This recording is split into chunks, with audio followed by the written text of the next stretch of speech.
Bem-vindo de volta ao programa.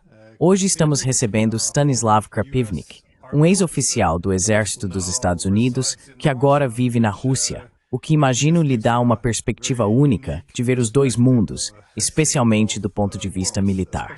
Então, seja bem-vindo ao programa.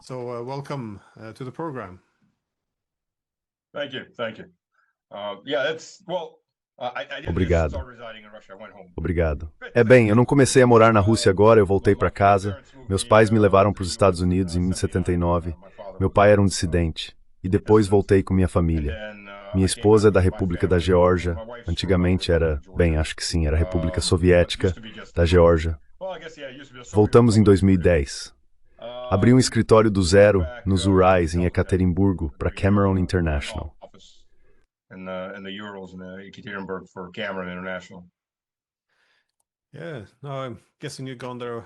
Sim, imagino que você também tenha ido à Geórgia algumas vezes. Eu estive lá, quando foi mesmo, em maio ou junho, com o embaixador Jack Matlock, porque ele não voltava havia muitos anos. E sim, ele ficou bastante emocionado por estar de volta a Tbilisi. É fascinante o quanto as coisas mudaram, no entanto.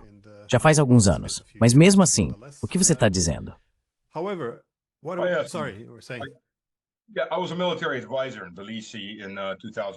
Sim, eu era um assessor militar em Tbilisi em 2002. Depois disso, voltei várias vezes. Estive lá neste verão, na casa da minha sogra, dirigindo pelo interior, e também voltei várias vezes a trabalho. Durante as últimas eleições, estive lá cobrindo a votação e os primeiros protestos. Descrevi aqueles primeiros protestos. Eles tinham toda a energia de um concerto de jazz suave. Não um show de metal, apenas um concerto de jazz. As pessoas estavam tipo, Ninguém tentava animar ninguém. Todos estavam apenas. Por volta das 10:30 da noite, todos foram para casa. Os primeiros protestos foram assim.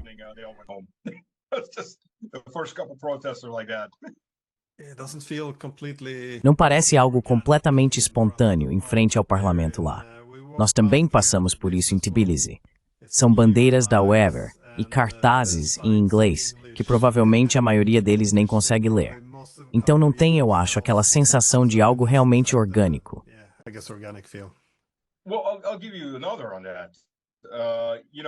Bem, vou te dar outro exemplo sobre isso.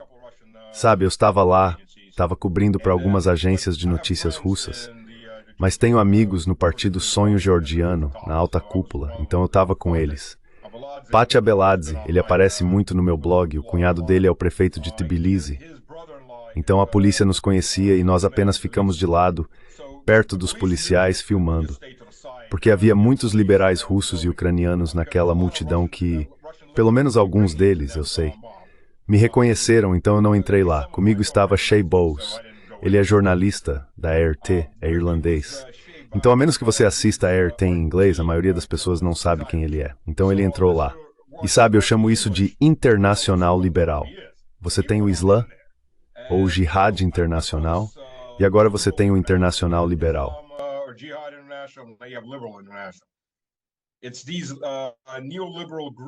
São esses grupos neoliberais de toda a Europa e dos Estados Unidos, e eles vão a qualquer protesto. Eu não sei quem os patrocina, talvez a Fundação Soros.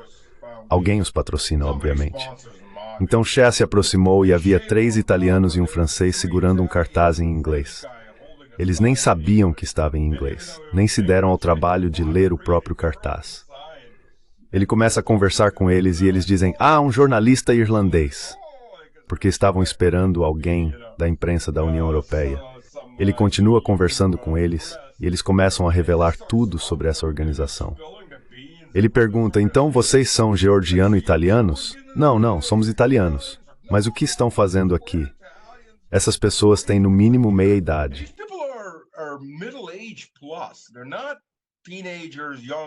Eles não são adolescentes nem jovens de 20 e poucos anos. São manifestantes profissionais, como manifestantes profissionais por toda a vida. É tipo, essa organização pagou pra gente vir aqui, sabe, somos a favor da democracia liberal, blá blá blá. E eles ficam sendo levados de um protesto a outro, de um país a outro. E essas pessoas não têm direito de protestar nesse país. Eu disse a Pati, Sabe, o seu maior erro foi não ter montado pontos de controle em todos os lugares, verificar os passaportes das pessoas. Se não forem georgianos, não têm direito de protestar. São hóspedes do país. Os georgianos são cidadãos. Eles têm direito de protestar. Todo o resto, tchau. Mas sim, eu diria que provavelmente uns 20 ou 30% da multidão não eram georgianos. Talvez até mais.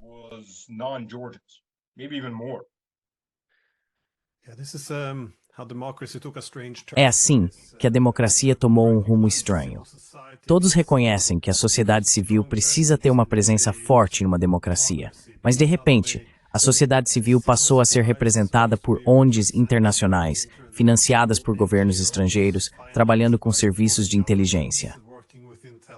Quero dizer, vira uma comédia quando você analisa isso. Alguns jornalistas até gostariam de fazê-lo. Mas ainda assim, fiquei meio impressionado com o governo da Geórgia, porque na Europa, você precisa adotar uma de duas posições. Ou você apoia a OTAN em todas as suas políticas, por mais insanas que sejam em termos de expansão, guerra ou diplomacia de boicote, ou você está do lado da Rússia. E não há lugar para você na sociedade educada.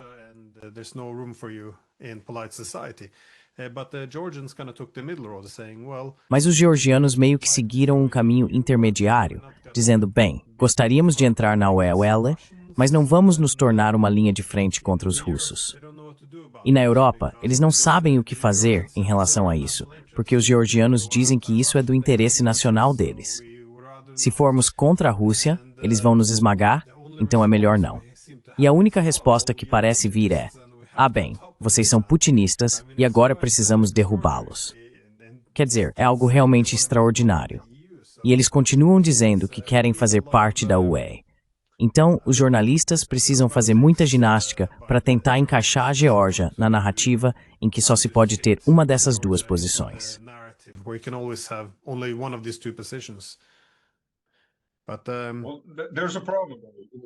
Há um problema. Os georgianos e os russos chamam isso de sentar com a bunda em dois banquinhos diferentes. Mais cedo ou mais tarde você vai cair. Ou no caso de Erdogan, em 3, 4, 5, 10 banquinhos diferentes. Ele é o mestre do malabarismo. A Geórgia, você sabe, eles estão tentando jogar dos dois lados. Bem, eles também exageraram um pouco por causa dos exercícios da OTAN. Correram para participar, embora, se você pensar bem, seja meio estúpido. Primeiro os britânicos, depois a UE, depois os americanos, e a UE aprovaram leis para trazer democracia à Geórgia e derrubar o Partido Sonho Georgiano, está escrito lá nos 3 casos. Mas eles ainda estão tentando bajulá-los.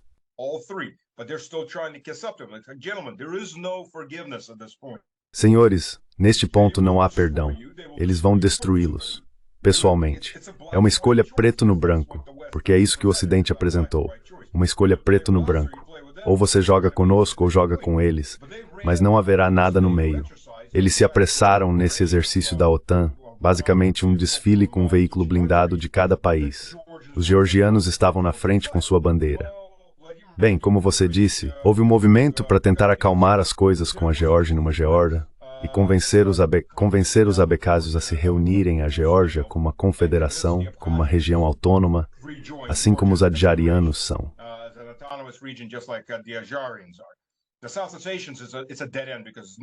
Os ossetas do Sul é um beco sem saída, porque a Ossétia do Norte fica do outro lado da fronteira, e os ossetas do Sul não vão se reunir à Geórgia sob nenhuma circunstância.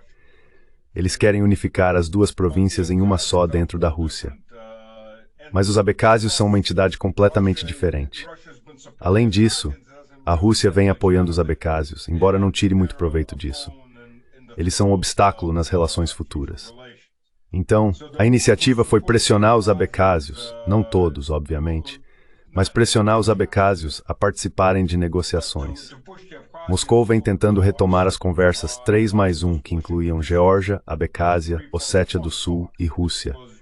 A última vez que essas conversas deveriam ter ocorrido foi durante o governo Saakashvili.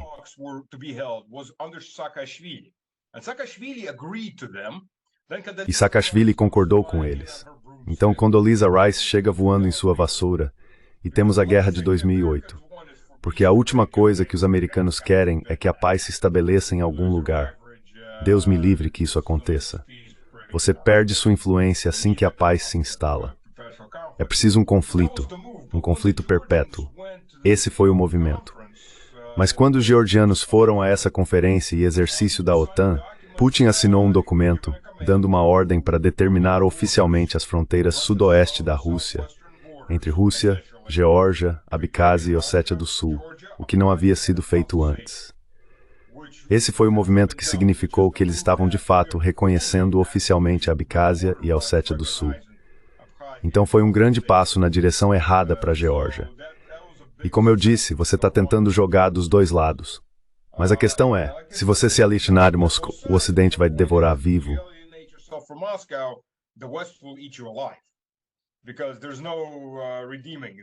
Porque não há como redimir isso. Eles foram longe demais e insultaram demais as sensibilidades de Bruxelas. Eles serão destruídos. Ivanishvili será destruído. Ele já teve propriedades no valor de 2 bilhões de euros confiscadas. Então isso é uma caça às bruxas. É a mesma coisa que aconteceu na Síria, porque Assad tentou se aproximar do Ocidente no final. Ele alienou a Rússia, o Irã e a China, tentando se tornar legítimo novamente. E o que temos é um país governado por verdadeiros cortadores de cabeças. E o país de Assad foi destruído. Você não pode fazer isso. O Ocidente não lhe dá a possibilidade de jogar dos dois lados.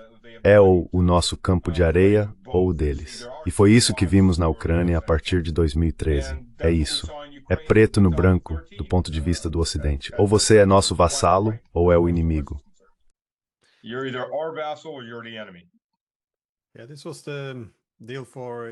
Sim, esse era o acordo para Yanukovych, porque ele também estava se aproximando da Europa. Ele achava que poderia diversificar os laços. Afinal, se você coloca todos os ovos na cesta russa, pode acabar ficando dependente demais. Então ele pensou que se agisse como uma ponte e lidasse com os dois lados, isso seria o ideal, não apenas para a prosperidade, mas também para a autonomia política. E então, em 2013, quando ele propôs a alternativa, que tal um acordo entre UE, Ucrânia e Rússia? A ideia era que a Ucrânia fosse uma ponte, não a linha de frente.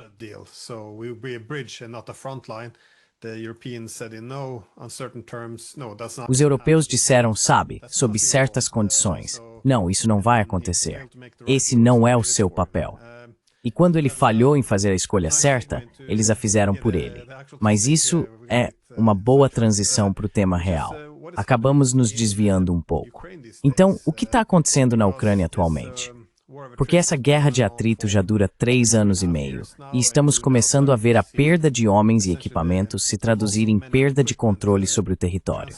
Então, o que você vê nas linhas de frente em Pokrovsk, Kupiansk ou Siversk?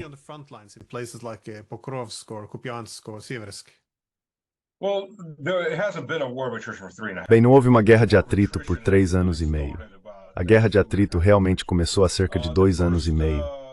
A primeira fase, quando a Rússia destruiu o primeiro exército ucraniano, a Rússia avançou rapidamente, tomou muito mais território do que o exército russo podia manter, e isso foi feito de propósito. Sabe, quando o combate começou, se você olhar os relatórios da OSCE, o bombardeio ucraniano de Donetsk e Luhansk havia aumentado 5 ou 6 vezes. Eles tinham um exército de 250 mil homens concentrado nessas fronteiras. O objetivo deles era esmagar e exterminar os territórios rebeldes. Quero dizer, eles não esconderam isso. Nunca esconderam.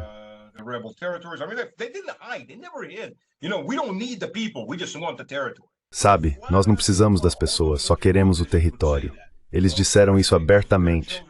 Todos os principais políticos diziam isso. Bem, Poroshenko disse, nossos filhos irão à escola, os filhos deles se esconderão em porões. Esse foi um discurso que ele fez ao país. Então está tudo registrado. Quero dizer, isso não é alguma teoria da conspiração ou propaganda de Moscou. Foi registrado, foi confirmado. E até fevereiro de 2022, todo mundo falava sobre os nazistas por todo o exército da Ucrânia, toneladas de artigos sobre isso. Tudo foi branqueado, é claro. Instantaneamente branqueado. Tudo desapareceu, felizmente, da internet.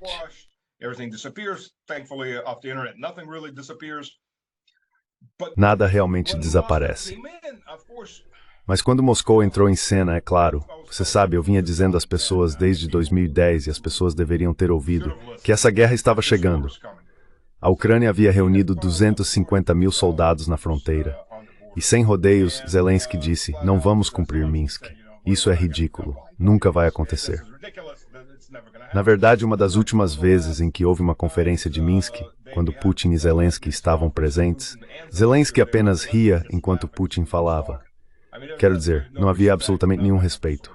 Nada disso, estava em plena forma. Bem, a Rússia, você sabe, a invasão estava chegando.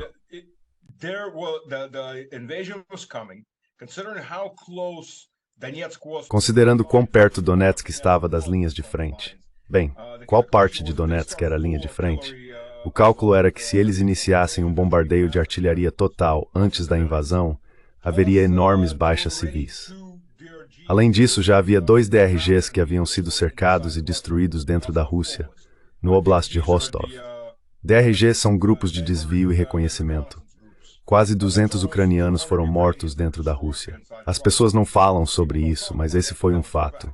Então, efetivamente, forças especiais de certo tipo já estavam dentro da Rússia, porque o objetivo não era apenas Donetsk, era atacar Rostov e talvez avançar em direção a Voronezh para criar uma crise dentro da Rússia.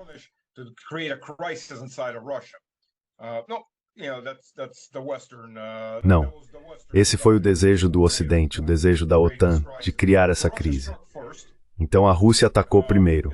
De fato, eles destruíram o primeiro exército ucraniano. Não totalmente, mas uma parte muito grande dele. O restante foi destruído no Oblast de Kharkov, quando começaram a atacar as forças russas lá. Mais uma vez, isso não é algo que se discute no Ocidente. O objetivo todo era intimidar Kiev para que assinasse um pacto de neutralidade. E sabemos como isso terminou. É por isso que as forças que avançavam em direção a Kiev eram de cerca de 40 mil soldados. Eles nunca poderiam tomar uma cidade de 2,5 milhões de habitantes. É fisicamente impossível com esse tipo de força. A missão deles era imobilizar o exército ucraniano, cerca de 100 mil homens, impedindo que fossem deslocados de Kiev apenas por precaução.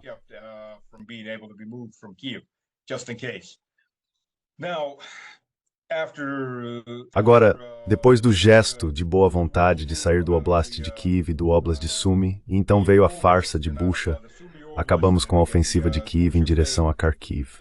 Veja o que eles estavam fazendo. Os ucranianos estavam mantendo, só como uma observação, é um semi-segredo, bem, na verdade não é um segredo, mas um segredo aberto. Nos primeiros 3 meses, o exército russo não tinha permissão para abrir fogo contra os ucranianos, até que os ucranianos abrissem fogo primeiro. Conversei com vários caras que disseram, sabe, estamos ali observando, eles se preparando para um ataque, e não podemos fazer nada, porque as regras de engajamento eram assim, já que estávamos tentando uma negociação de paz.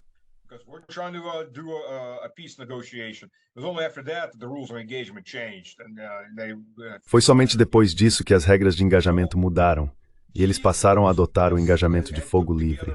Kiev havia montado um punho de ferro dentro de Kharkiv. Eles estavam escondendo tropas em estacionamentos, sob prédios residenciais, em centros comerciais, lugares assim, sabendo que a Rússia não atacaria essas áreas. A zona sob controle russo era muito porosa. Havia pontos fortes, mas alguns deles ficavam a 3 ou 5 quilômetros de distância. E o exército russo, naquele momento, não era muito eficiente em solicitar apoio de fogo. Ao pedir apoio de artilharia, isso podia levar até as horas.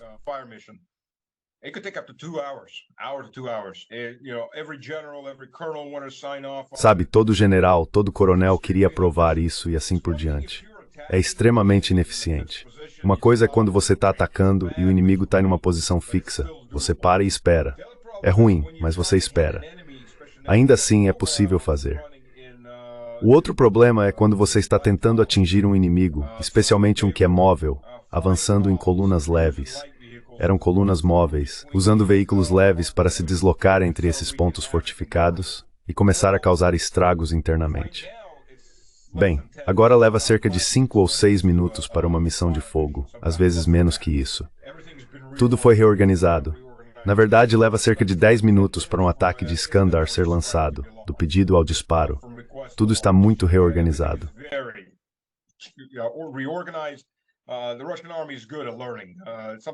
O exército russo é bom em aprender. Às vezes você acaba aprendendo com o próprio sangue e com os próprios erros, mas as lições são aprendidas, e tudo foi reorganizado em 2023. O problema para aquelas colunas leves era que elas não conseguiam tomar nenhuma das áreas urbanizadas. Simplesmente não tinham poder de fogo para isso. Eventualmente, aquele punho de ferro que Kiev estava formando em Kharkiv deixou Kharkiv e partiu para o ataque. Mas, no momento em que avançou, ficou sob o guarda-chuva aéreo e o guarda-chuva de artilharia russos, e começou a sofrer baixas. Quando expulsaram o exército russo, houve uma luta bastante intensa por Krasnoye Liman e pelas áreas ao redor, e eles acabaram empurrando ainda mais para trás, até pouco dentro de Luhansk. Eles haviam perdido aquele punho.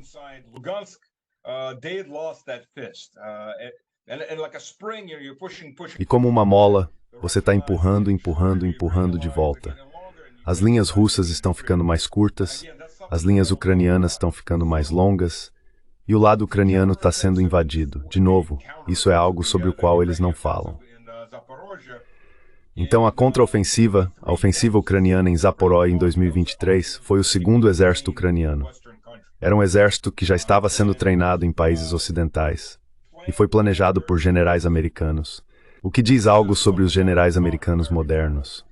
Eles são selecionados não pela qualidade ou capacidade, mas pela habilidade de bajular quem os promove, porque todos são animais políticos nesse ponto.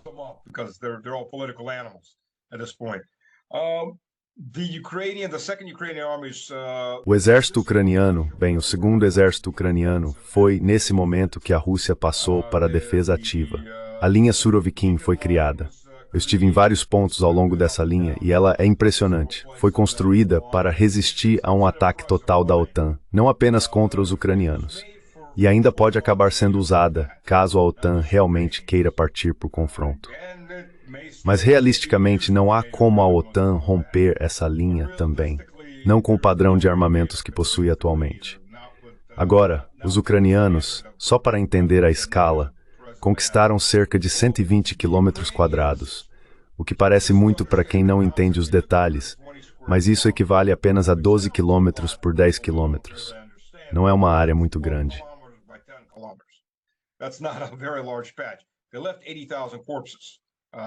Eles deixaram 80 mil cadáveres lá. Para conseguir isso, são estatísticas do tipo da Primeira Guerra Mundial. Veja, eles tomaram um pequeno pedaço de terra realmente insignificante do ponto de vista estratégico, apenas uma pequena saliência. Perderam milhares e milhares de homens por causa de uma única vila, que basicamente consiste em 3 ruas paralelas. Não sobrou nada dessa vila, e ela fica em terreno baixo, com terreno alto ao lado, de onde o lado russo disparava contra eles. Eles perderam cerca de 80 mil homens mortos. Não estou falando de feridos. Na verdade, muitos dos feridos foram deixados no campo para morrer e apodrecer. E quando os soldados russos foram até lá tentar resgatar os feridos e trazê-los de volta, os ucranianos os usavam como alvos de artilharia, como armadilhas de artilharia.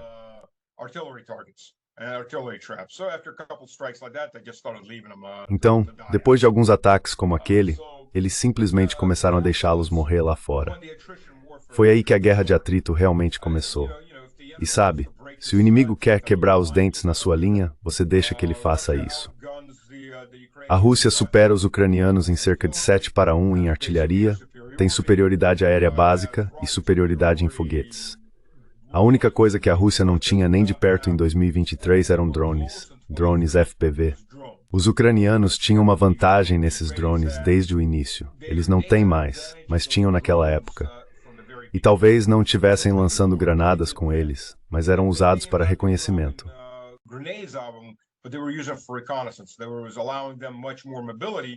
Isso lhes dava muito mais mobilidade e uma visão melhor do alvo do que os drones que o exército russo, e especialmente as forças da DNR e da LNR, possuíam. Há vídeos surgindo de emboscadas em que os drones estão realmente direcionando os ataques, e os caras da DNR estão sendo destruídos porque onde quer que se escondam ou se movam, esses drones de observação estão simplesmente repassando informações para o lado ucraniano. Mas tudo mudou. A guerra de atrito que estamos vendo agora, bem, guerra de atrito é exatamente o que o nome diz. A taxa de baixas não é de 36-1, como alguns afirmam, por causa das trocas de corpos. Eu gostaria que fosse, mas não é. Um dos motivos pelos quais entregamos 1000 e eles nos devolvem 30 ou 40 é porque somos mais avançados.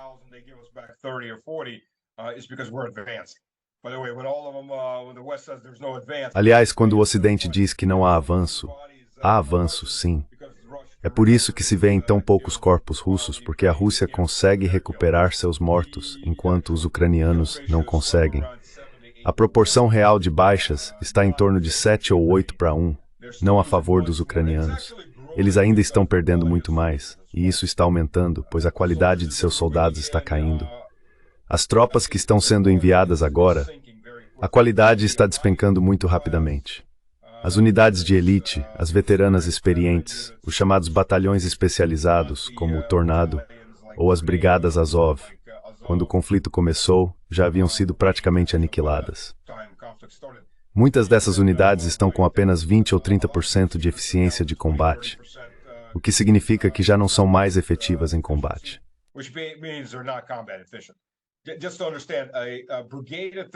Só para entender, uma brigada com 30% é um batalhão com 30% é uma companhia e uma companhia com 30% é um pelotão. Então estamos falando de uma situação em que se antes havia 4.000 homens em condições de combate, agora restam talvez 1.000. Então sim, parece bom no mapa porque ainda há os mesmos pequenos símbolos de uma brigada. Mas é a mesma coisa que aconteceu com Hitler quando ele formava divisões. Olhem quantas divisões temos. E os generais diziam, sim, mas há apenas 1 ou 2 batalhões nessa divisão. É tudo que restou. Ou talvez uma brigada nessa divisão. Não são divisões reais, só parecem ser no mapa porque tem os ícones de divisões.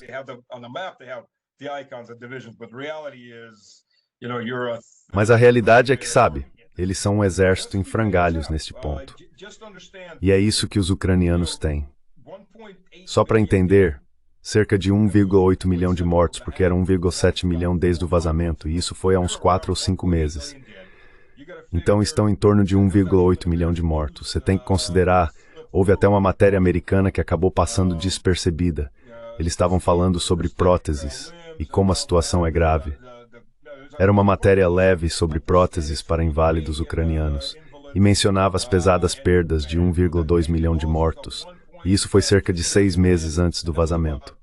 Então, de vez em quando essas informações escapam.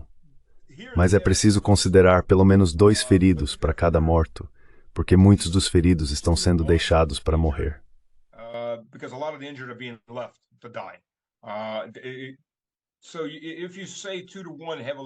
Então, se você diz 2 para 1 gravemente feridos, estamos falando de cerca de mais 3 milhões de homens fora de combate apenas por causa dos ferimentos. Cerca de 1,7 ou 1,8 milhão de mortos, dos quais 400 mil estão desaparecidos. E na semana passada, o Procurador-Geral da Ucrânia anunciou que haviam aberto 300 mil casos de deserção. Isso equivale basicamente à soma dos exércitos da França e da Inglaterra, que desertaram do exército ucraniano, simplesmente evaporaram. E ainda há os prisioneiros de guerra. Ou seja, estamos falando de perdas enormes, massivas, na frente ucraniana, o que explica por que ela está começando a realmente colapsar, pois não há mais homens para segurar a linha de frente. Muito menos para realizar esses contra-ataques intermináveis que Zelensky ordena, por causa do próprio ego e de sua máquina de relações públicas.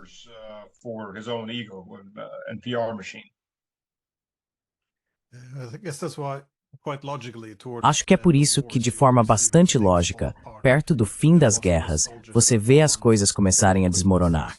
Quando os melhores soldados já se foram, o equipamento começa a falhar, o treinamento piora, as deserções aumentam, as mortes crescem. Quero dizer, tudo isso só piora ainda mais a situação. Dá para ver, em termos de desempenho, como agora parece estar desabando, porque eles vinham tendo um desempenho surpreendentemente bom nos últimos 3 anos e meio. Muitos esperavam que já tivessem desmoronado há muito tempo, mas agora realmente não parece que manter as coisas de pé vá funcionar.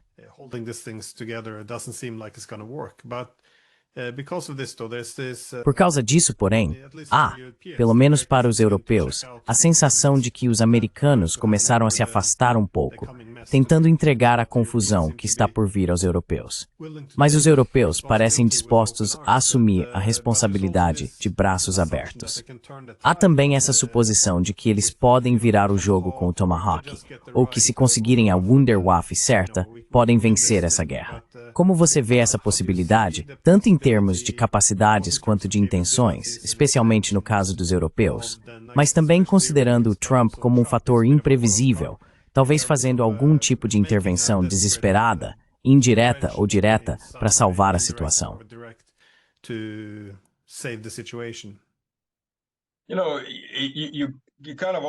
Sabe, a gente sempre se pergunta como a população alemã foi conduzida pelo nariz, com aquele anel no nariz, por assim dizer.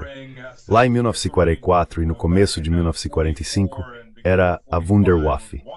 Essa Wunderwaffe vai definitivamente vencer a guerra. Ok, bem, a próxima vai definitivamente vencer a guerra. Enquanto isso, o Exército Vermelho avançava rapidamente de um lado e os aliados ocidentais se aproximavam do outro. Pois bem, estamos vendo isso de novo. Vimos isso do lado ucraniano e ainda mais do lado da União Europeia. Sabe, nenhuma Wunderwaffe, a não ser armas nucleares, vai mudar alguma coisa no campo de batalha. E se chegar a esse ponto, não vai sobrar uma Europa. É simples assim. A questão é que não são necessários muitos ataques na Europa para torná-la inabitável, porque a Europa é muito compacta.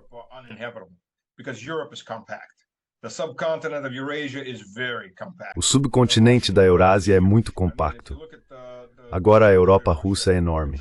Quero dizer, se você observar o território que a Rússia controla, e sempre controlou, desde a região dos Montes Urais, bem, até a fronteira bielorrussa-polonesa e descendo até o Cáucaso, é uma área imensa que não é tão densamente povoada em comparação com o restante do continente europeu, ou subcontinente, dependendo de como se olha. Lá as consequências seriam catastróficas. Se houver um único ataque na Alemanha Central, a maior parte da Alemanha sofrerá com a contaminação. É uma área pequena e muito compacta, e o mesmo vale para a maior parte da Europa. Então esperemos que ainda haja um pouco de bom senso na Autômera, embora eu duvide disso, para evitar seguir o caminho da autodestruição total.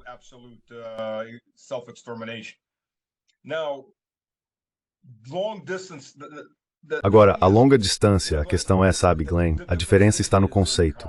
Vou fazer um pequeno desvio só para explicar. A maior maldição da Rússia, pode-se dizer, em relação ao Ocidente, é onde e por quê. Veja, quando americanos ou europeus chegam à China, ou à África, ou à Índia, ou à América do Sul, o que eles veem são pessoas que não se parecem com eles. E se não se parecem comigo, talvez não pensem como eu. Então talvez eu precise descobrir como eles pensam. Eles veem a Rússia, veem loiros, pessoas de olhos azuis, ruivos. Eles são como nós. Mas nós não pensamos como eles. E isso se torna um incômodo. Tem sido assim por centenas, até milhares de anos. Somos cristãos, mas um tipo diferente de que somos católicos.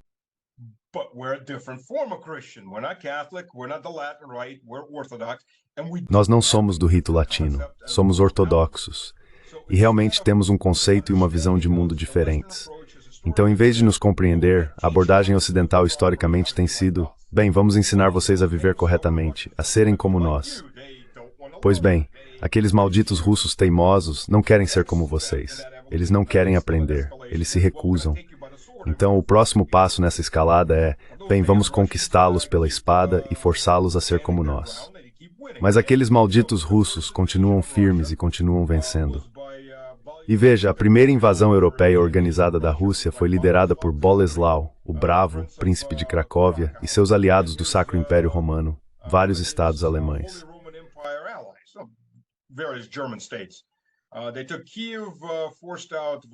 Eles tomaram Kiev e expulsaram Vladimir Krasnosolsk logo depois que ele havia cristianizado a Rússia e formado um governo. Eles não conseguiram manter esses territórios e acabaram tendo que recuar. Isso foi em 1012, e desde então tem sido ininterrupto. Todo mundo se lembra de Napoleão e Hitler, mas houve muitos outros que vieram. E esse sentimento, pelo menos entre as elites do Ocidente, cresceu a ponto de se tornar algo quase como um ódio em nível genético em relação à Rússia. Não há um fim lógico para isso, mas ele existe. Veja os britânicos. Se você pensar bem, Rússia e Inglaterra deveriam ser aliados naturais. Elas estão em extremos opostos da Europa. Nenhuma das duas tem interesse em ver a Europa unificada, porque sempre que a Europa se unifica, elas acabam sendo forçadas a olhar em uma direção ou em outra.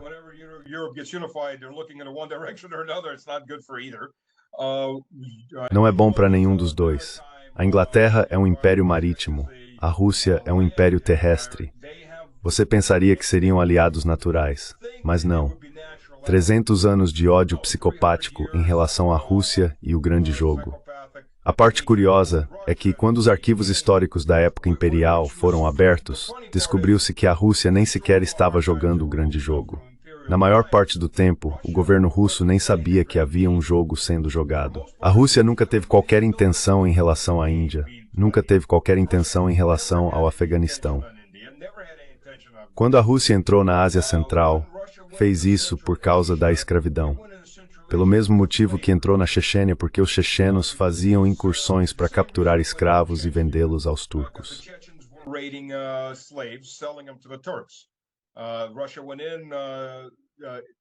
A Rússia entrou e contra-atacou por cerca de 100 e poucos anos. Então Nicolau Pianta foi informado pelos generais: olha, precisamos resolver isso e acabar com isso. E eles acabaram com a escravidão em que os chechenos estavam envolvidos.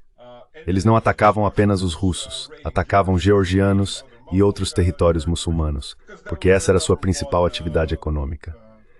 Depois vem o próximo grupo, o próximo Kaganato, que fazia incursões, e a Rússia continua avançando cada vez mais, até Khiva e além, para acabar com as incursões escravistas em territórios russos. Mas os britânicos encararam isso como o grande jogo. Então surge esse ódio psicopático que não tem absolutamente nenhuma justificativa.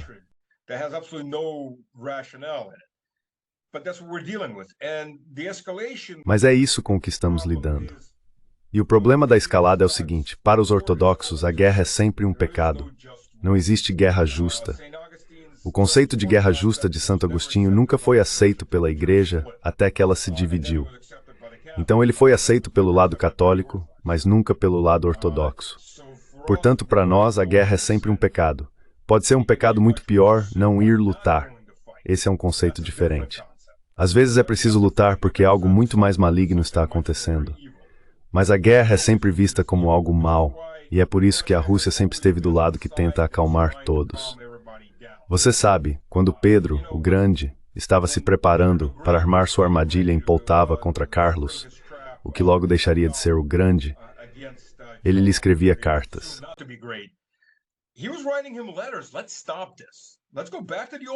Vamos parar com isso. Vamos voltar às antigas fronteiras e simplesmente acabar com isso. Parar com essa idiotice. Charles não pensava assim, e acabou rebaixando a Suécia a uma potência de segunda categoria depois disso. A mesma coisa aconteceu na Primeira Guerra Mundial. Nicolau Gund estava tentando acalmar todo mundo, convencer todos a desistirem, mas todos queriam pular para aquela grande guerra gloriosa de 2 meses. Pois é, isso não deu muito certo. E agora você tem a mesma coisa com Putin. É o mesmo padrão se repetindo. A questão é que enquanto o Ocidente avança de forma incremental, passo a passo, a Rússia é mais como uma mola, sendo comprimida, comprimida, comprimida, até que toda aquela energia, ódio e raiva se acumulam.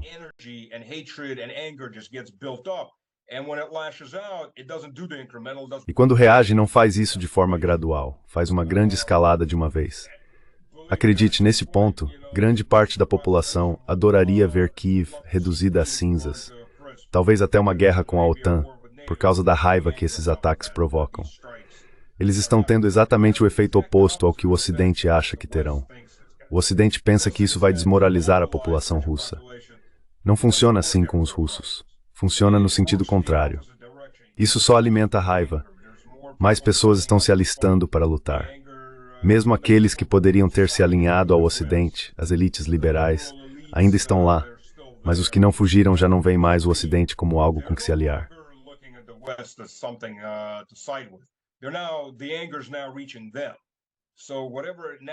A raiva agora está chegando até eles. Então, quaisquer aliados naturais que Bruxelas tivesse dentro da Rússia, Eles estão perdendo muito, muito rapidamente, e por gerações. Essa é a situação. Com Pokrovsky, você sabe, é óbvio que vai cair. Está cercada. A Rússia está avançando devagar para poupar suas próprias tropas. Não há motivo para apressar isso, eles não vão a lugar nenhum. A cada dia estão ficando com menos comida, menos munição. Por que acelerar as coisas e perder soldados quando se pode simplesmente trocar projéteis e drones por homens? Pokrovsk, ou Krasnoyarsk, já está quase 90% sob controle russo.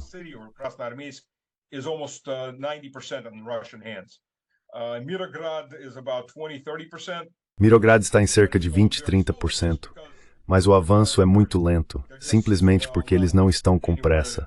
Estão nivelando tudo, em qualquer lugar onde os ucranianos possam estar escondidos. Há um canal aberto de cerca de 1,5 km a 1,8 km de largura. O motivo pelo qual sempre se deixa um corredor aberto em um cerco é o moral. Enquanto houver alguma rota de saída, o inimigo está sempre à beira de fugir. Quando você os corta completamente, eles só têm duas opções: lutar até o fim ou se render. E o problema é que os ucranianos são russos. E como russos, ninguém na Rússia achou que esta seria uma guerra fácil, porque estamos lutando contra nós mesmos.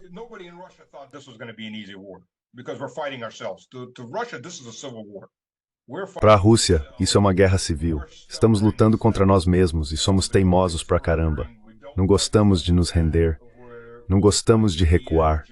Vamos lutar até o fim, só por teimosia. E é isso que estamos enfrentando. Estamos lutando contra nós mesmos. A maioria dos países europeus não conseguiria lidar com isso. Quero dizer, simplesmente não conseguiriam. Eles não têm moral. Nunca tiveram moral. Sabe, os alemães... Se você ler os relatos alemães dos primeiros dias da Operação Barbarossa, há uma boa história em que uma coluna de alemães ficou sob fogo de uma única metralhadora Maxim. Eles acabaram matando os dois metralhadores.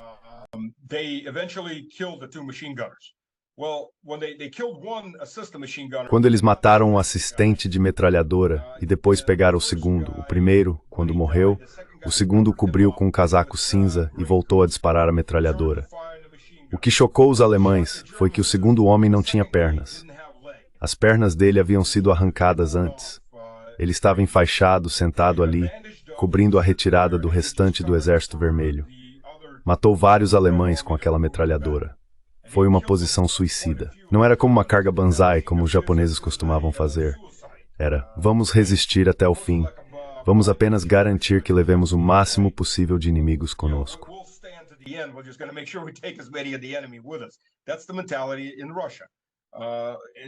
Essa é a mentalidade na Rússia. E é isso que estamos enfrentando com os ucranianos, porque eles são russos. São ucranianos do centro-leste que são russos, etnicamente russos, culturalmente russos. Então é uma luta difícil, uma luta absolutamente difícil. Sabe, há vídeos que surgiram mostrando um grupo de soldados ucranianos cercados na floresta. O lado russo grita para que se rendam e eles respondem: somos russos, não nos rendemos. E aí tá. Sim, eles foram destruídos porque não quiseram se render. E esse é o cerne da questão. Os europeus estão interpretando muito mal o que está acontecendo.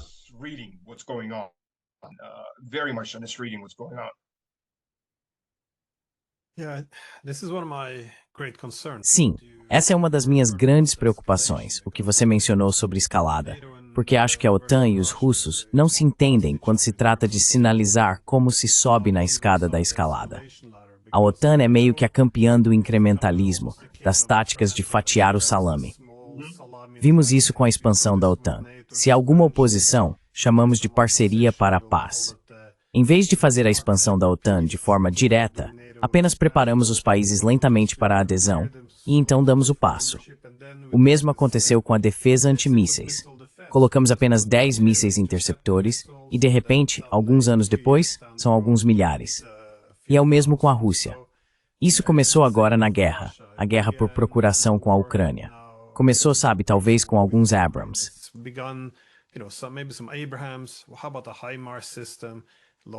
E quanto ao sistema HIMARS, artilharia de longo alcance, F-16, sabe, isso é, a Terceira Guerra Mundial, ou conseguimos superar isso? E agora, é claro, temos tropas americanas disparando mísseis americanos profundamente dentro da Rússia, guiados por sistemas americanos, com alvos escolhidos por generais americanos. Então é meio que, sabe, seguimos por esse caminho. Mas a cada passo olhamos para os russos e eles dizem, bem, ainda não estão retaliando, então podemos cutucar um pouco mais, subir mais um degrau na escada.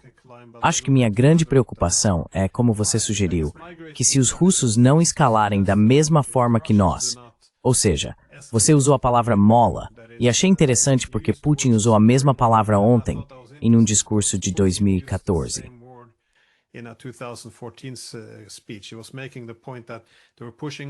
Ele estava destacando que eles nos pressionavam e pressionavam até que a mola ficasse completamente comprimida, e então nós reagíamos com força.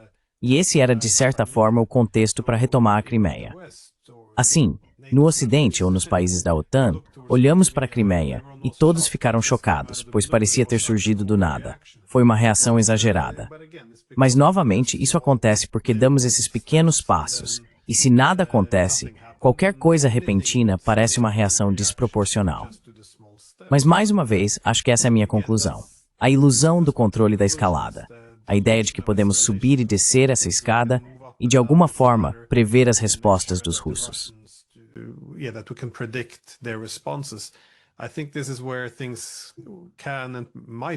Acho que é aqui que as coisas podem e talvez vão ficar muito ruins em um futuro não tão distante. Mas enfim, minha última pergunta era sobre como está indo o novo direcionamento dos ataques. A infraestrutura energética agora parece ser o principal alvo nessa guerra de atrito. A Ucrânia e a OTAN parecem determinadas a derrubar a energia russa, seja atacando refinarias, impedindo navios ou sancionando parceiros russos de qualquer forma possível. Mas a Rússia também está intensificando bastante, tentando apagar as luzes na Ucrânia por vários motivos, militares, comerciais. Então, como você vê essa guerra pela energia se desenrolando? How do you see this war on, I guess, energy playing out? Bem, antes de entrar nesse assunto, vou acrescentar duas coisas. Há um ditado russo: quando Ivan demora para se levantar, mas quando faz, o sangue corre em rios. Posso dizer uma coisa rápida? Otto von Bismarck disse algo parecido. É muito fácil tirar o urso russo da caverna, mas eu não consegue colocá-lo de volta.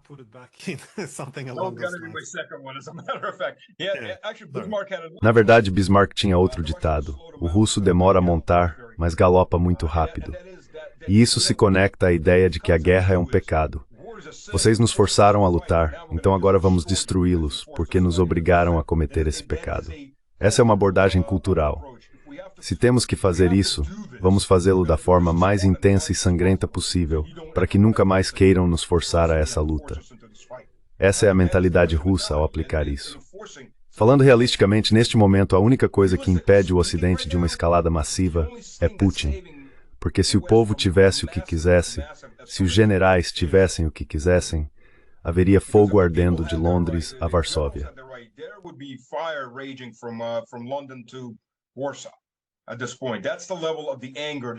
Neste ponto, esse é o nível de raiva que já se acumulou. Há apenas tanto que Vladimir Vladimirovich pode fazer para impedir que essa panela transborde. É exatamente o efeito oposto. Você sabe, o Ocidente continua tendo essas fantasias. Vamos remover Vladimir Vladimirovich, teremos outro Yeltsin, e então seremos os reis do pedaço e banquetearemos com a Rússia por mais 100 anos. Bem, sempre há essa possibilidade, claro. Mas eu não apostaria nisso. Mais provavelmente, o que vocês vão conseguir é alguém que vai incendiar boa parte da Europa como vingança. Então, sabe, será um daqueles momentos em que vocês se lembrarão de Vladimir Vladimirovich com muito carinho, porque aqueles eram os bons tempos, e agora vêm os tempos ruins.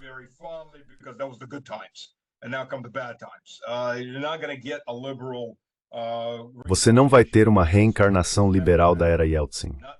Isso nunca vai acontecer, pelo menos não nas próximas 3 ou 4 gerações.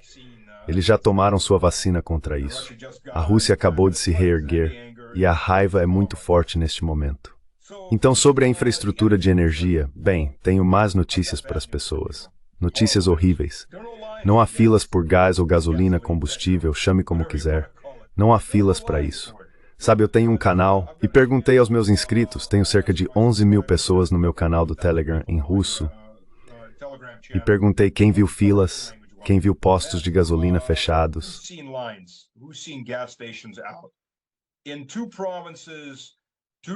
Em 2 províncias, 2 pessoas notaram cada uma um posto de gasolina fechado e outro posto não tinha E92, que é a gasolina de baixa octanagem. Basicamente o combustível barato na Rússia, mas o de alta qualidade nos Estados Unidos. O E93 é o combustível realmente caro nos Estados Unidos. Isso é apenas uma observação interessante. De qualquer forma, esses eram pequenos postos de propriedade privada, não pertencentes às grandes redes. E é importante entender que eles são os últimos na fila para receber combustível. As grandes redes como a Lukoil, é claro, abastecem primeiro seus próprios postos, e o que sobra é vendido para esses pequenos estabelecimentos familiares. Não há escassez.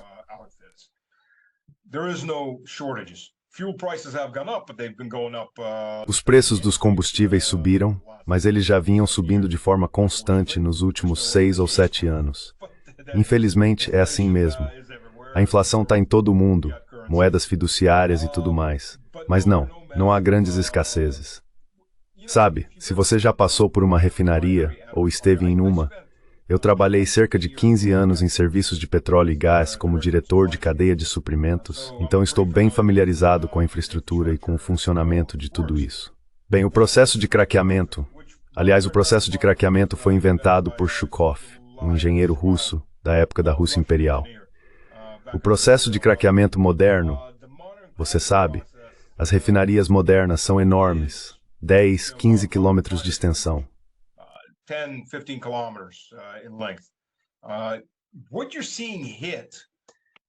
O que você está vendo ser atingido não é exatamente a refinaria em si. Aquelas grandes imagens com chamas impressionantes, porque veja, é isso que estamos vendo, na verdade mostram instalações de armazenamento de petróleo sendo atingidas. São aqueles grandes tanques redondos de armazenamento, cujo teto sobe e desce conforme o volume para manter a pressão estável. Eles queimam muito bem e são fáceis de substituir. O problema é quando se atinge a tubulação. Todas as tubulações e vasos são pressurizados, com válvulas de corte monitoradas por computador.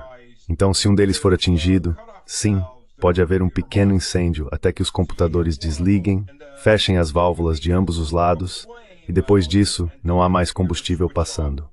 Nada mais para queimar.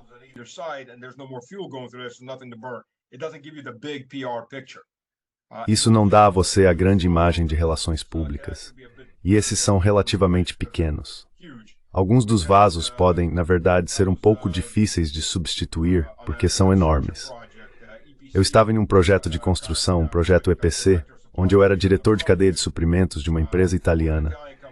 Estávamos expandindo a produção na refinaria de Moscou, e alguns desses vasos tinham 70 metros de comprimento, quase 80 metros. Mas isso é uma exceção. A maioria é relativamente pequena e pode ser substituída com bastante rapidez. Eles não geram a imagem de relações públicas. Então, a maioria dos ataques é contra as grandes instalações de armazenamento de petróleo. Novamente, elas parecem boas para relações públicas, mas na verdade não causam grandes danos. E não se trata de uma quantidade gigantesca de petróleo sendo queimada.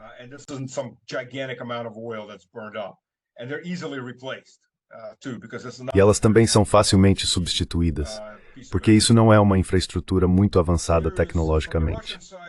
Do lado russo, foi admitido que cerca de 14% da capacidade de refino de petróleo havia sido interrompida.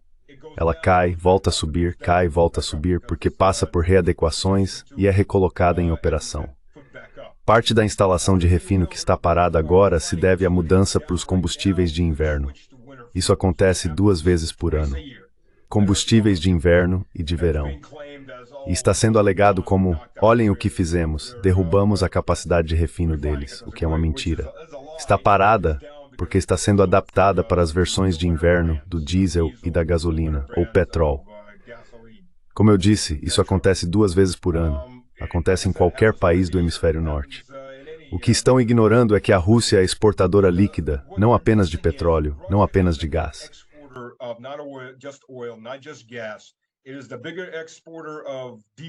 É o maior exportador de diesel.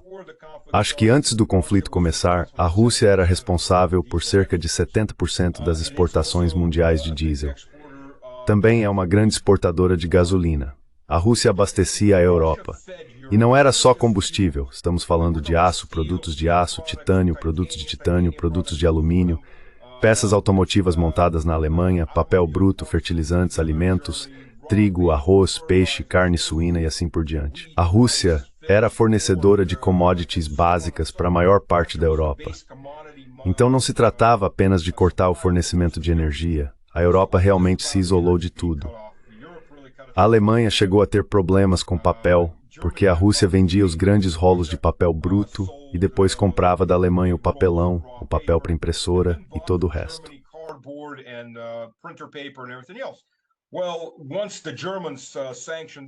Bem, assim que os alemães sancionaram isso, a indústria russa simplesmente deu a volta por cima e começou a produzir para si mesma. Um dos meus amigos era diretor de TI em uma empresa que antes produzia apenas papel bruto para a Alemanha e depois comprava o papelão. Agora eles produzem 80% do papelão da Rússia. Esse é um mercado que os europeus nunca mais vão recuperar. Acabou. Esse mercado está simplesmente fechado. Então, quando você atinge esse tipo de infraestrutura, está atingindo commodities fungíveis.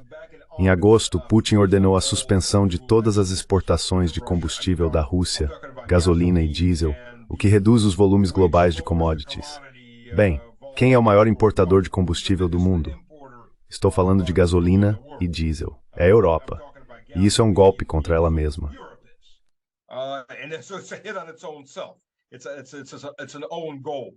É um gol contra.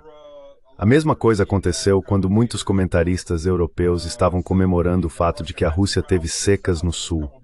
Havia alguns bilhões de dólares em trigo que foram destruídos. Bem, a Rússia não vai passar fome. A Rússia é o terceiro maior produtor de trigo, produz quase 3 vezes mais trigo do que os Estados Unidos e é o maior exportador de trigo do mundo. A Rússia não vai passar fome, mas os preços das commodities serão afetados porque há menos atividade no mercado de commodities. Quem é o maior importador? A Europa é. Veja, é outro gol contra. Então, do lado russo, não houve grandes problemas e agora várias medidas estão sendo tomadas para proteger essas instalações.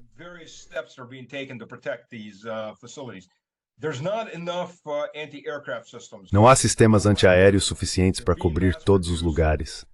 Eles estão sendo produzidos em massa, obviamente, mas a Rússia é um país muito grande.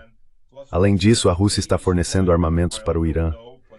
E talvez também esteja fornecendo para a Venezuela. Não sei, mas há muitos rumores circulando sobre isso. Então outras medidas estão sendo tomadas. Estão instalando redes e vários outros sistemas locais. Até mesmo os dirigíveis, Zeppelins, vão sustentar redes que estão começando a ser erguidas, porque os drones com os quais estão lidando são do tipo avião, parecidos com Cessnas. Eles não são drones FPV, então realmente não conseguem voar por baixo dessas redes depois que elas estão instaladas. Além disso, para defender as instalações, na semana passada Putin autorizou a formação de unidades de reserva voluntária.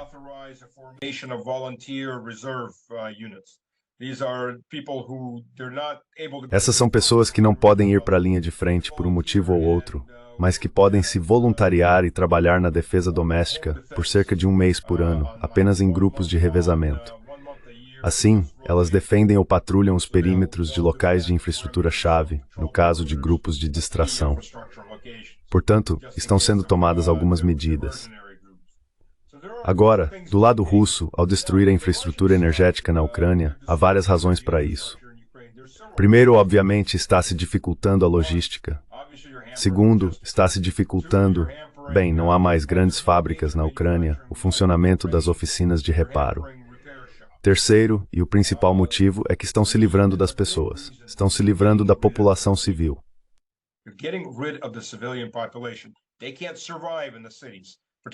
Eles não conseguem sobreviver nas cidades, especialmente em Kharkov e Sumy, cidades que serão libertadas mais cedo ou mais tarde. Você não quer civis lá. Se eles não tiverem aquecimento, luz ou água, vão embora.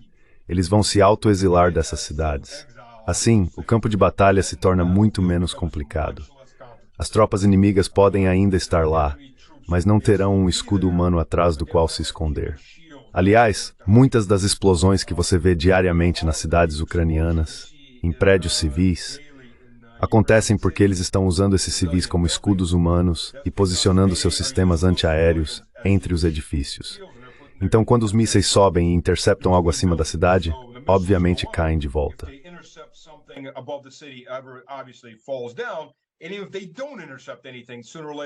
E se eles não interceptarem nada, mais cedo ou mais tarde ficam sem combustível e caem.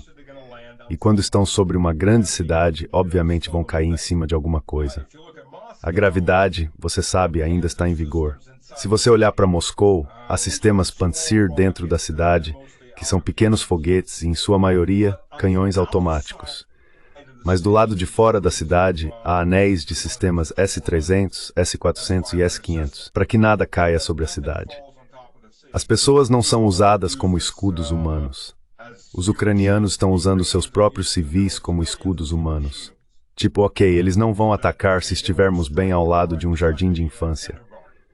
E isso realmente atrapalha o lado russo, porque eles estão se esforçando muito para evitar baixas civis. Você tem um ataque massivo de 300 a 400 drones na Ucrânia e há 3 ou 4 civis mortos.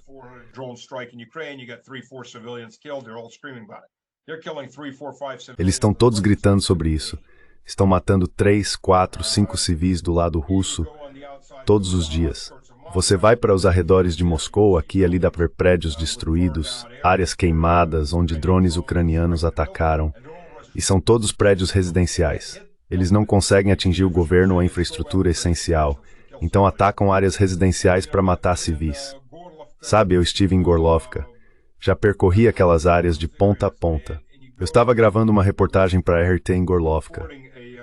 A parte leste de Gorlovka é mais ou menos, bem, é um pouco perigosa, às vezes há drones, mas dá para passar por lá. A parte oeste de Gorlovka é a linha de frente.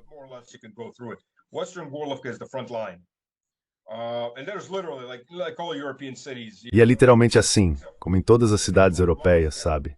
Exceto em lugares como Moscou, termina em uma rua, e depois disso é só um campo. E é isso, a cidade acaba. Estávamos naquela estrada da morte. Muitos carros queimados por ataques de drones. A artilharia atingiu a estrada para que ninguém pudesse acelerar por ela, e então os drones destruíam os carros. Fomos até lá, e esse mercado tinha sido atingido por um projétil de 155 milímetros. Havia um Paladin americano circulando em algum lugar por ali. Eles atingiram o mercado às 8 da manhã. Felizmente ainda não tinha aberto. O homem que vendia biscoitos estava deitado atrás de mim quando eu estava reportando. O corpo dele ainda estava lá. A esposa dele quase perdeu as 2 pernas.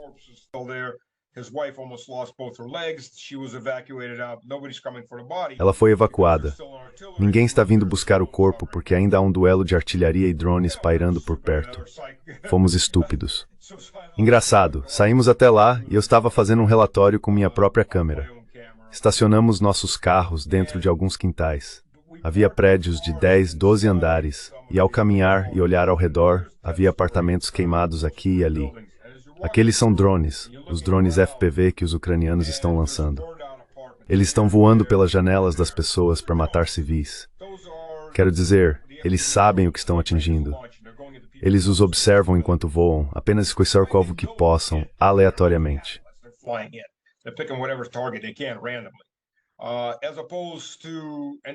Ao contrário disso, e eles fazem isso dentro da Rússia, porque é a única coisa que eles jamais dominaram, tentar matar civis.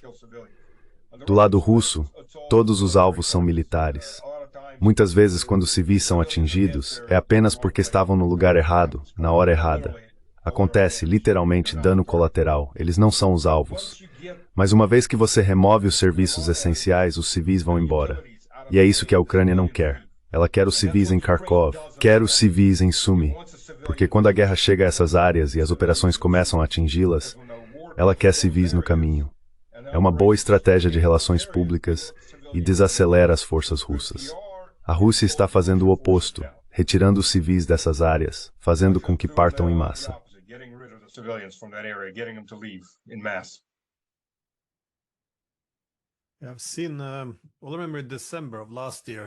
Lembro que em dezembro do ano passado, houve muitas reportagens na mídia ucraniana.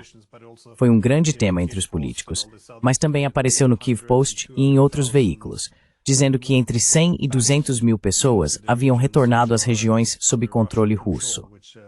Claro, isso foi em grande parte apresentado como uma decisão econômica. Mas bem, sejamos honestos, se eles odiassem a Rússia de todo o coração, não teriam se mudado para territórios controlados pela Rússia. Então acho que a história aqui é um pouco mais complexa do que o que recebemos em nossa mídia.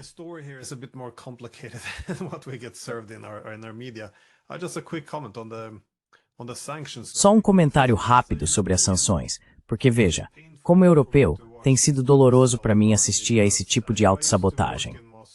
Eu costumava trabalhar em Moscou como professor em 2018, 2019 e 2020, e o departamento em que eu trabalhava pesquisava quase exclusivamente a guinada da Rússia para o Oriente, ou seja, a diversificação de sua conectividade econômica, afastando-se do Ocidente e voltando-se para o Oriente, essencialmente tornando-se a prova de sanções desde 2014. Então, quando em 2022 impusemos todas essas sanções à Rússia, eu disse no primeiro dia que isso era uma péssima ideia para nós, porque a Rússia pode se diversificar e se afastar de nós. Eu sabia que eles estavam se preparando para isso. Mas, enquanto eles podem se diversificar e se afastar de nós, nós não podemos nos diversificar e nos afastar dos russos. Portanto, é uma proposta perdedora. Por que cortar laços se isso vai nos prejudicar mais?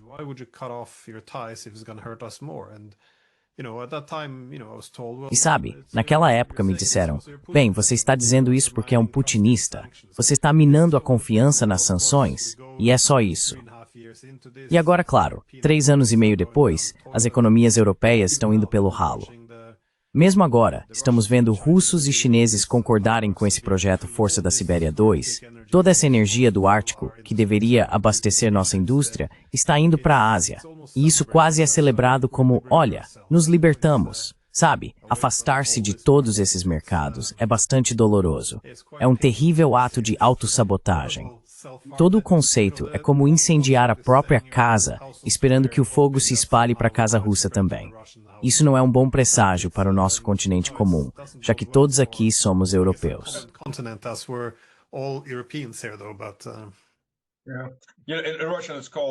Mas veja, na Rússia eles chamam isso de cortar o nariz para irritar a mãe. É mais ou menos onde estamos. Com o Força da Sibéria 2, e esse é um ponto muito importante, o Força da Sibéria 1 vinha dos campos de petróleo e gás do leste da Sibéria, todos indo para a China. O Força da Sibéria 2 vem dos campos de gás do oeste da Sibéria. Esses eram o Nord Stream 1 e 2. Agora a China vai levar de 4 a 5 anos para o gasoduto começar a operar. E sabe, a Mongólia vai prosperar porque vai receber energia barata além das taxas de transmissão. Não há como evitar. É o fim para a Europa. Você poderia reativar o Nord Stream 2 agora, e em 4 anos ele estaria vazio, porque os chineses compraram todos aqueles campos de petróleo e gás, todo o volume. Seria preciso desenvolver novos campos de gás para os europeus.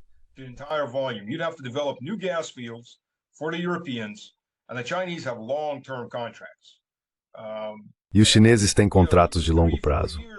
É isso. Sabe, em 3 ou 4 anos, assim que o gasoduto Força da Sibéria 2 entrar em operação, acabou. Tudo vai para o leste. Nada mais vai para o oeste. É isso. E isso é algo que muitos europeus não entendem. Eles acham que, sabe, assim que tudo isso acabar, voltaremos para a Rússia. Bem, não. Na verdade, a Chevron e a Exxon queriam voltar para a Rússia e se reaproximar da Rosneft, e foram informadas pelo governo de Putin, diretamente por Vladimir Vladimirovich, que isso não era o preferido. Basicamente, não queremos que eles voltem. Não precisamos deles. E quanto à quantidade de petróleo na Rússia, eu estava trabalhando em um projeto. Era diretor de cadeia de suprimentos para a Eurásia na Halliburton.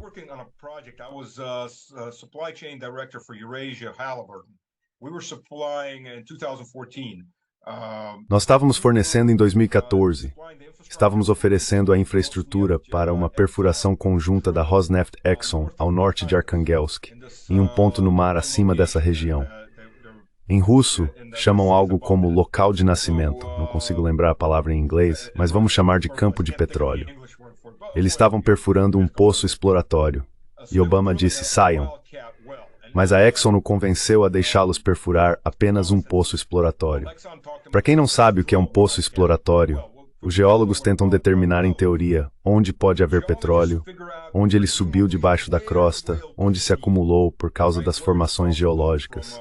Talvez haja petróleo ali, mas você só sabe quando faz um furo no solo. É chamado de wildcat, porque você pensa, oh, vamos tentar aqui, nada aí, vamos tentar ali. E continua assim, faz um furo aqui, outro ali, até encontrar o depósito de petróleo.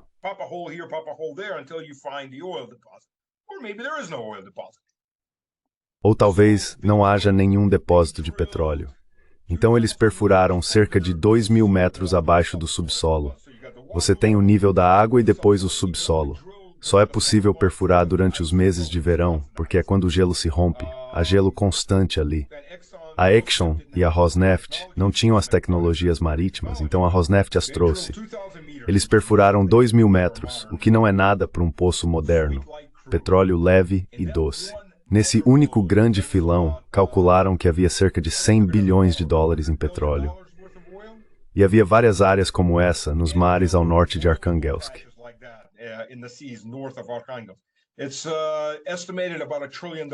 Estima-se que haja cerca de $1 trilhão em petróleo. Bem, 10% iriam para a Exxon, então os Estados Unidos basicamente se privaram de 100 bilhões de dólares ao longo de um período de 10 anos, só com o desenvolvimento dessa área. Ops, força do dia, sabe? O contrato foi rasgado, e então a Rosneft começou a investir no desenvolvimento de sua própria tecnologia marítima. Assim, a Exxon não é mais necessária, porque ela era o atalho. Já tinha tecnologia. A Rússia tem quantidades imensas de tudo. Ainda está em grande parte inexplorado, realisticamente falando. E há um oleoduto que vai para a China nesse momento.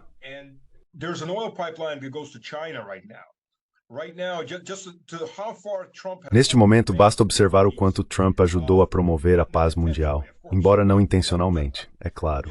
Sabe, não há nada como insultar Modi, derrubar o governo de Bangladesh e se envolver nas eleições locais da Índia, apesar de Modi.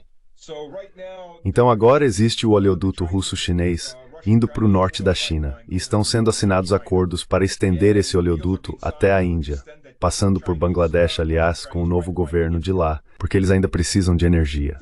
E pode ter certeza de que uma vez que isso for concluído, haverá uma linha separada indo para o Sudeste Asiático. Eles pretendem fazer o mesmo, eventualmente, com o gasoduto.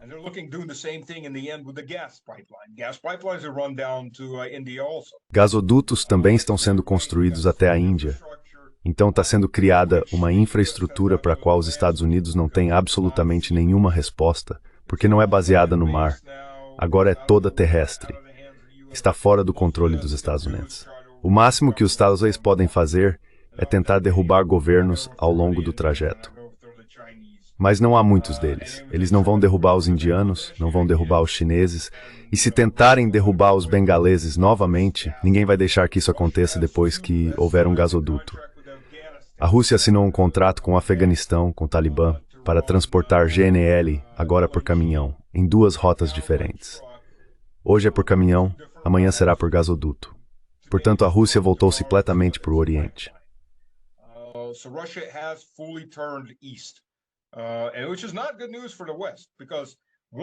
E isso não é uma boa notícia para o Ocidente, porque, em primeiro lugar, há agora uma raiva geracional. Quero dizer, o Ocidente perdeu a Rússia por pelo menos 2 gerações, possivelmente 3.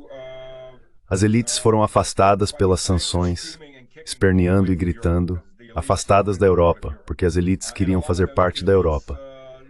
E muitas dessas elites, as elites menores, poderíamos até dizer, a classe média alta liberal, a baixa alta classe, mas elas foram. A enorme russofobia que se espalhou convenceu as pessoas de que realmente nos odeiam. E a classe média observou tudo isso, obviamente, e se voltou para o leste ou para dentro de si. E a Rússia de repente se lembrou de que é um estado civilizacional, um grande e vasto estado civilizacional, algo que ela havia literalmente esquecido.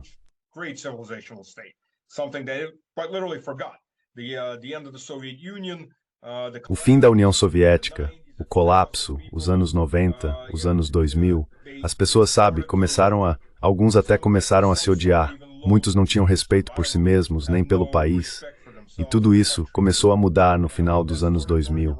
Mas a OME, a Operação Militar Especial, acelerou imensamente esse processo. O movimento de volta para algo como, bem, nós não precisamos deles. Somos um grande país por conta própria. Não precisamos ser como o Ocidente. O Ocidente é que precisa ser como nós. É um pêndulo na história russa que vai e volta, e agora está oscilando com força na direção oposta. E a OME tem sido um instrumento fundamental nisso, forçando as elites a saírem dessa mentalidade. E de repente as pessoas estão dizendo, bem, não precisamos tirar nosso dinheiro da Rússia.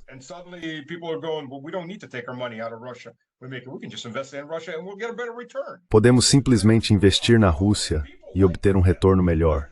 E isso é melhor para nós. E as pessoas passam a gostar da gente também. Então, sabe, talvez eu devesse deixar um legado para o meu país em vez de comprar aquele iate na França e ficar lá. É uma mudança de mentalidade. E essa é uma das razões pelas quais isso está demorando tanto. Há muitos níveis nisso. Está além do campo de batalha. É uma guerra econômica de desgaste, uma guerra cultural de desgaste e literalmente uma guerra política de desgaste. Porque a Rússia está olhando para o Ocidente e pensando, quanto mais tempo levarmos, mais a Europa vai desmoronar.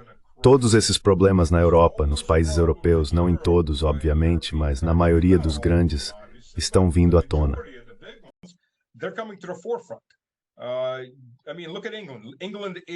Quer dizer, olhe para a Inglaterra. A Inglaterra é um estado policial, um gulag a céu aberto. Havia uma estatística impressionante. Quantas pessoas foram presas por postar coisas na internet? Na Rússia, foram 424. No Reino Unido, foram 12 mil. E considerando que o Reino Unido tem cerca de 1/3 da população da Rússia, isso equivaleria a 36 mil se fosse proporcional per capita. Você está vendo os mesmos processos em toda a Europa. A Europa é uma chamada democracia liberal, mostrando suas garras. É uma infraestrutura autocrática de Estado policial e está tirando as luvas de veludo de seu próprio povo. Então é uma questão de quanto tempo eles conseguirão manter isso antes que os europeus entrem em colapso por conta própria.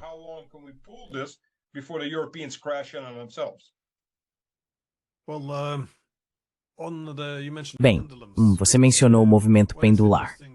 O que é interessante, porém, com a Rússia, desde, bem, pelo menos Pedro o Grande, que tentou europeizar a Rússia, é que a modernização, novamente, todos os países precisam passar por modernização. Mas a modernização na Rússia sempre foi muito na tradição de Pedro o Grande, enquadrada como europeizar a Rússia, torná-la mais ocidental. O que é interessante desta vez, porém, em termos de modernização, é que pela primeira vez, modernizar significa que a Rússia também pode olhar para o leste. Eles nunca tiveram isso antes, especialmente com os chineses, mas também com outros parceiros no Oriente. Então, bem, quanto à energia indo para o leste, fico muito feliz pelos mongóis e pelos asiáticos, mas como europeu, não posso deixar de me sentir um pouco amargo por estarmos arruinando. Bem, por não percebermos que militarizar novas linhas divisórias no continente é um exercício de autossabotagem. Enfim, Stanislav, muito obrigado por dedicar seu tempo. Agradeço de verdade. Obrigado. Onde as pessoas podem te encontrar?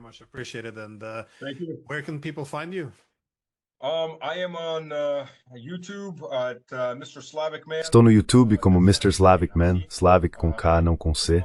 Estou no Shix como Stas Krapivnik, também estou no Telegram, tenho 2 canais lá. Stas Segodniobratno é o canal em russo e Stas Was There é o canal em inglês. Com licença. Ou as pessoas podem me enviar um e-mail para stas.krapivnik@yandex.ru.